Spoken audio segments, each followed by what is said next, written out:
This is the Better Life, Better Work Show, and I'm your host, Allison Crow. I'm a life and self-leadership coach for authentic and ambitious small business owners and professionals. I show up here in your ears as a transparent leader doing the same inner and outer work that you are. I'm here to remind you that you're probably a gardener and not a machine, and that soft, sustainable, and soulful success is actually available to you on your own terms. Emotional presence and wellness are also available to you as someone who juggles both an amazing business and a beautiful life. I'm here to remind you that more is not better, better is better. Hello, soulful humans. You know, I personally believe, and I personally believe that being human is the most spiritual thing you can do. I may or may not have had a podcast. I may have just thought about having a podcast. Either way, hello, humans. Soulful humans. Humans. This is episode number 160 of the Better Life, Better Work Show, and I am recording this on winter solstice here in the quiet, sunlit afternoon of my office with one of my dogs sleeping at my feet. I'm going to be sharing some lessons I learned and some things that I could think of that had a big impact on me this year that I think will also have a big impact on you. I learn entirely too many lessons for any sane person in any given day, much less a year, and keeping track of them, just not going to happen. I do come from abundance that if I need to remember the lesson I learned, I'll remember it. So I did not go back and look at what I learned last January. That seems like a lifetime ago, but I do have a few things I want to share with you that were very, very impactful. Now, here's the other paradigm I'm coming from in this moment. This weekend is Christmas. By the time you hear this, Christmas may be over, and New Year's will be approaching. And some years, I absolutely use the end of the year and the beginning of the year as a catalyst for change, reflection, etc. I'm not necessarily saying that New Year's Day is just another day, although I kind of am saying it. This year, I'm just a little less mountaintop experiences and more feet on the ground, boring walks. But boring walks make massive movement in my life. And so maybe that's the first one I'll share. And I it's possible in the future I may have another episode coming up. But one of the things I have learned in no particular order, let me mark this off my list here. I will tell you a little side note. One of the most valuable office tools I have is a set of 5x7 cards on my desk. Okay, so boredom. There has been a lot of boredom in 2021. And I tell you what, this summer was probably the most boring summer I ever had. And when I was little, boredom got shamed. But this summer I had a different knowing. I knew that boredom was a luxury. And that I had become a woman who created certain things in her life that allowed for boredom. One of the things I'm noticing in myself and in my clients is that many of our nervous systems are not acclimated to boredom. And so we will therefore create drama and trouble and chaos because our nervous system is used to being on guard. And so this summer, I knew that my daughter was getting married. And so I knew that this fall would be a much busier time. I knew that there was a, what's that thing when you go to Nashville and you bar hop called bachelorette party. I knew that there would be a bachelorette party. I knew that there would be parties. I knew that there would be wedding stuff. And with wedding stuff, I knew that there would be relational stuff because Bill and I, Samantha is my stepdaughter, and we have, blended family things and step families and all that other good stuff. There were certainly some things on my calendar that I did not realize that hit in November that are not mine to share, but that have certainly impacted our family. I certainly had no idea that one of my sweet puppies would pass away quickly and suddenly, or more like gradually than suddenly. We knew that he had cancer back in March, but suddenly over the last week, we ended up having to take Rocky Potato in and help him cross the bridge. And so there's been quite a few things. And boredom, my dear friends, is actually a beautiful luxury that your mind does not want to settle with. And so I present this to you as a possibility when boredom comes in, to not shame it, but also be with boredom. B, your brain actually will need some conflict. Your brain we do better. We can turn apathetic if we get too bored. But what I don't want you doing is burning your business down, burning your relationship down, buying something you don't need to buy. I don't want you to outsource the boredom with some kind of dramatic act. And so this is another episode that will be coming up, a case for hobbies or great television, right? So one of the things I work on with some of my most successful clients is because they're bored now that they've built their businesses and it's actually working, is let's figure out something that brings beautiful tension, that brings beautiful challenge, and that is intentional tension and challenge, so that we're not unintentionally burning things down. In the meantime, if you're experiencing boredom, I see you, I feel you, I've been there. It can feel like Groundhog Day, and please be so fucking tender with yourself with boredom. And yeah, that boredom is a luxury. And so for me, when things are boring, it's a time to notice how much I have and what I have created. So that's number one. Number two, on the back of boredom, it was easier to make up drama about my business actions, than it was to actually feel what I needed to feel, which was self-compassion and non-judgmental towards all the human experiences I have as a business owner, as a human, as a wife, as a stepmother, as a daughter, because I'm human. So I'm realizing the places where I used drama in my life subconsciously to outsource, to avoid feeling what needed to be feeling, right? And so even if, it might be, I don't want to feel boredom or I don't want to feel grief, right? So I just noticed that for many years, the suffering that was in my business, so this goes into the next one. My business is so interestingly, I track my numbers. I look at my numbers every Friday. I get my reports from my bookkeeper every month. And it's fascinating, the almost reliable systems and rhythms that my business income and expenses have. And I am almost to the penny of what I made last year without setting, I just don't set financial goals very often anymore. I might set some goals, like, for example, the pool. I might do some of those things, but more about that later. So let me read this to you. The difference maker in my business was never the financial result or the number of clients. It was only ever my ability to trust myself. That's when the peace and ease set in. The actions did not change. I'm a doer. I've always been a doer. If anything, I sometimes need to do less. And what I love about having earned almost to the penny the same dollar amount for the last 10 years is the sense of what makes this year peaceful, what makes this year feel prosperous, what makes this year where I did not worry about money.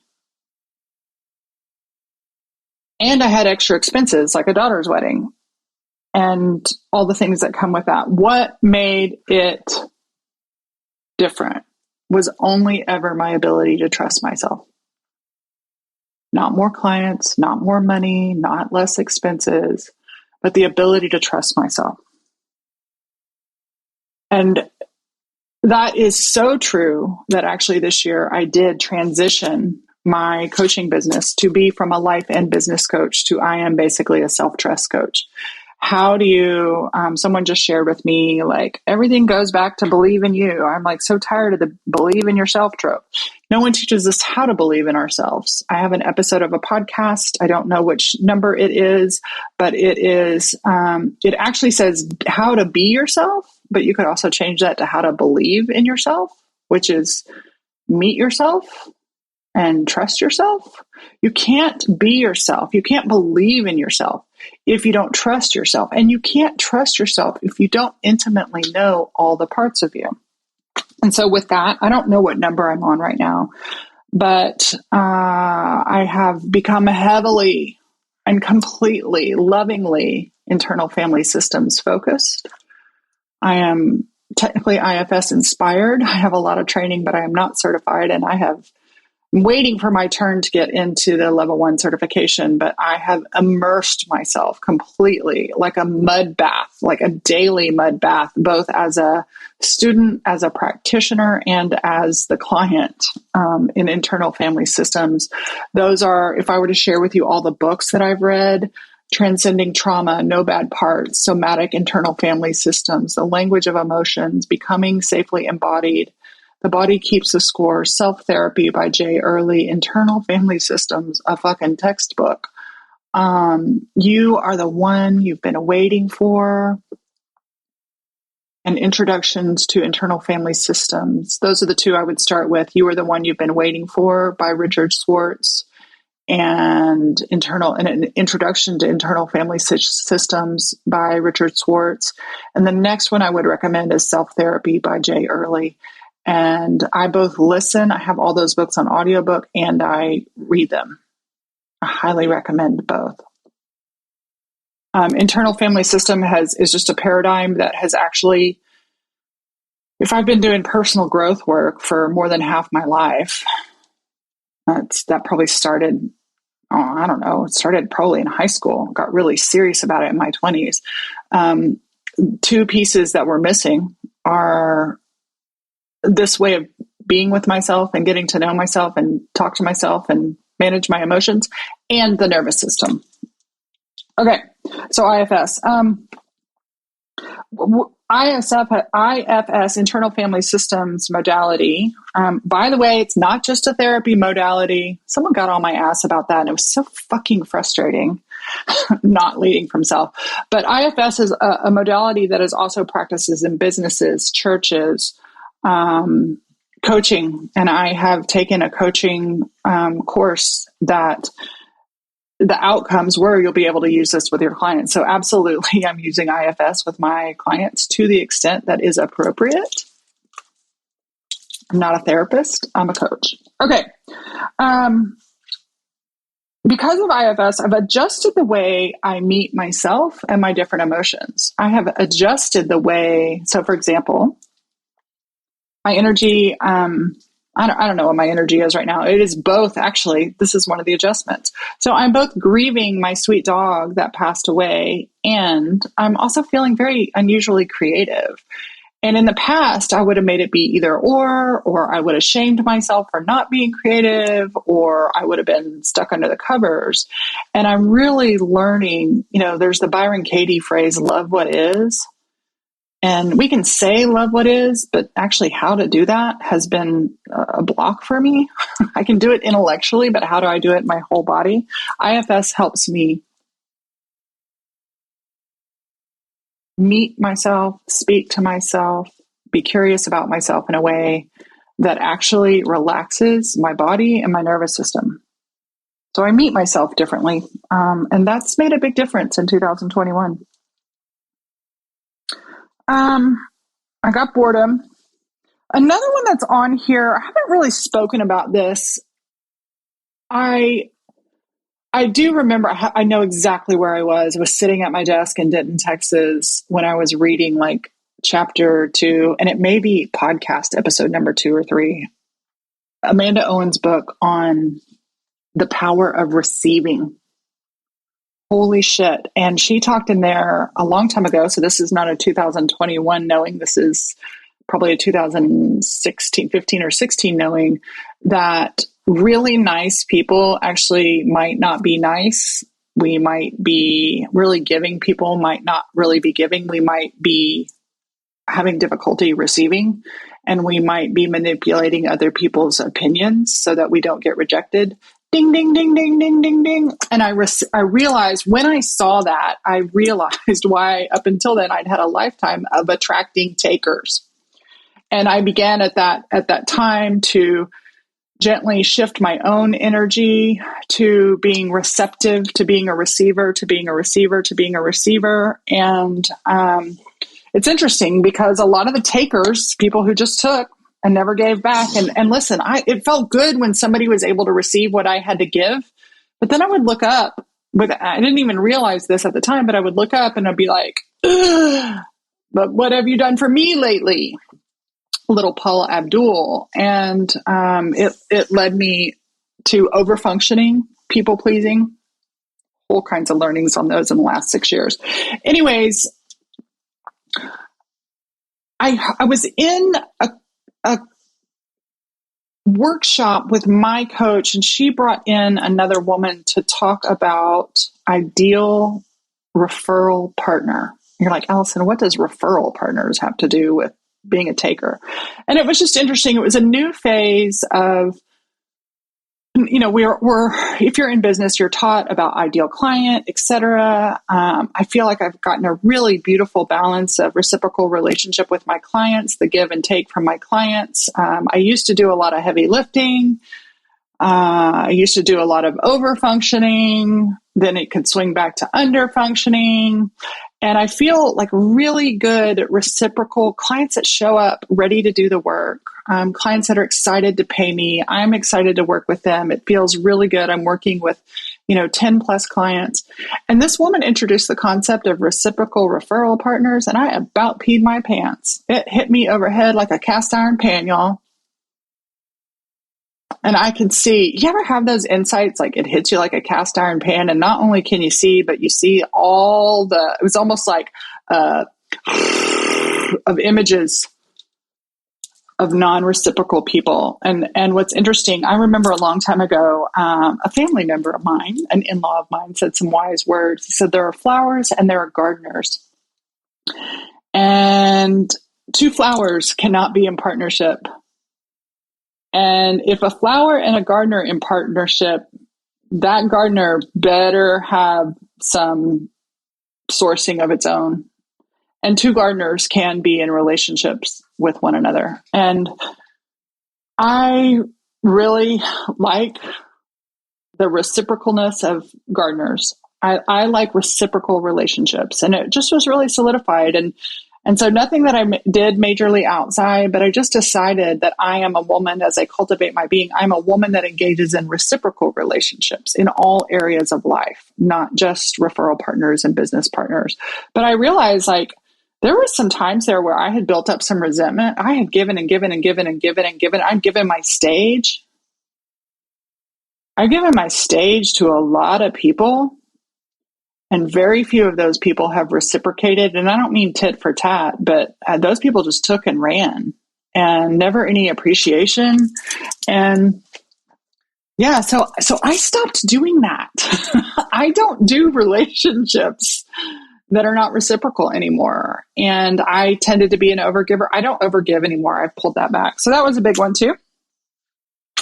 Another one that was really fun for me, knock, knock, knock. I hope I really have this one. I was feeling a little bit of discontent earlier this year in my business. And I was about to throw money, AKA buy a service that I thought my business needed. And I love this person. I love their service. And I was buying from a wound. I was about to buy from a wound. And when I looked at that wound, I realized I didn't need that service. I was about to spend money on branding again. And if you don't know, I feel this is important to be said. If you don't know, branding is not just a visual process. It's actually a really deep inner work process. And if you need someone to help you with your branding, I have a couple of people I highly recommend, but I definitely especially recommend my colleague Jillian. And she has a certain magic of being able to tap into your energy and brand you to your future self. And in the past, I've gotten frustrated because I've paid a lot of money for branding and gone through branding processes. I remember one time spending a shit ton of money on the woman that did Brene Brown's branding a long time ago. And the lesson I got was by the time my branding was done, that version of me had changed, because I tend to evolve and change pretty quickly. And something clicked one day. I was about to hire Jillian, and I do totally recommend her, but I realized I didn't need what I thought I needed from Jillian. I already had it all. I had all the languaging, I had all the imaging, I had everything I needed. And I just needed to step into my own credibility, my own expression. And so I want to, I'm going to have a whole episode on this, but I want to encourage you. I'll probably lead into the next episode, which will be the New Year's episode. Are you making decisions from your wounds, thinking, spending that money, hiring that coach, building that website will finally get you to XYZ, right? And part of my process was the branding was like, I made up this story in my mind that if my brand looked a certain way, then it would be appealing and finally be popular. And the long version of that is that I forgot that I was already popular and that I'm popular with myself. And when I allow myself to be popular with myself, I create my best work, and I don't need branding. I just need to express what I'm here to express. And so not everybody, now here's the thing, I have 18 years of business. I know what my values are. I know what my skills are. I know who my people are. I am so fucking clear on these things, you guys. There are absolutely times, and you may be in a place like that, where you need some facilitation to help you get to clarity. The reality was I was avoiding, my wound was stepping into the clarity that I already have and know. So I was about to make a purchase to solve my clarity insecurity. And the fact is, I'm really fucking clear. And so I just decided to not make the purchase and be clear. And so here I am, clear. Don't buy or sell from your wounds. Don't marry for your wounds. Don't build a business to heal your wounds. It will heal your wounds. It will. Like, building a business has been the vehicle that has helped me heal a lot of wounds. Being married is the vehicle. Being in relationship is the vehicle that has helped me heal wounds. But check yourself before you wreck yourself. Why are you about to hit the buy now button? Why are you trying? Are you doing your sales calls? Are you enrolling your people? Are you making offers from your wounds and from your not enoughness? Or are you making those from your creative sourced self? And a lot of people don't know how to make that jump. That's one of the things I help my clients do. I have a couple of clients, one in particular, that have really seen a giant shift in her. Originally, she came in selling from her wounds, selling the way people had told her to sell, selling against her inner authority. And we've realigned that and help her meet herself and trust herself. And now she's out there enrolling $10,000 clients for 6 months and getting gigs. And it's just really beautiful to watch that shift. So that is, when you trust yourself by meeting yourself, because you know how to be with all parts of yourself, you actually know what is. So, for example, I did spend some money. I have spent a little bit of extra money this year. I am opening up a new office building online for Soulies. Our membership is moving from an old membership platform that has just gathered 5 years of content, and it feels really thick and heavy and sluggish. And I'm moving over to Kajabi so that it can be streamlined and simple and accessible and mobile. And so I'm really excited about that. My job is to create all the content. And I hired somebody not to heal a wound. I hired somebody to perform the function of doing the back end, which they know really well. Right. And so I was happy to spend the money to pay somebody who knows what they're doing so that I can create the relational content and they do the other part. Right. So make sure, even in my coaching, like one of the things I'm looking for in my coaching, which nobody offers, but I offer, and I want to be the client in a room. I am looking to spend money to be in community with a certain kind of women, many people. I want to be in a community. I want to be in a club or a mastermind. I don't need it for all the business stuff. I want to be surrounded with like-minded, entrepreneurial, driven, deep, emotionally aware women.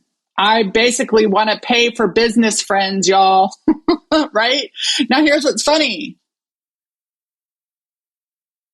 I know what I'm paying for. I'm not paying for a coach to solve my money problems. If there was a time when I hired a gal for Profit First, I do think investing, if you don't know your money stuff, I think investing in Profit First stuff is great. Either Tara Newbin or Megan Hale are both fabulous at it. I spent some time learning how to do Profit First and set up my business that way. And now that I know it and now that I get it, I don't need the how-to. I need the hot tub, the crock pot of other people.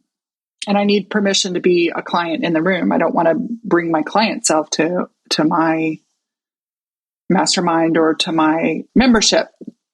And my earbuds are going out, but they have nothing to do with this recording.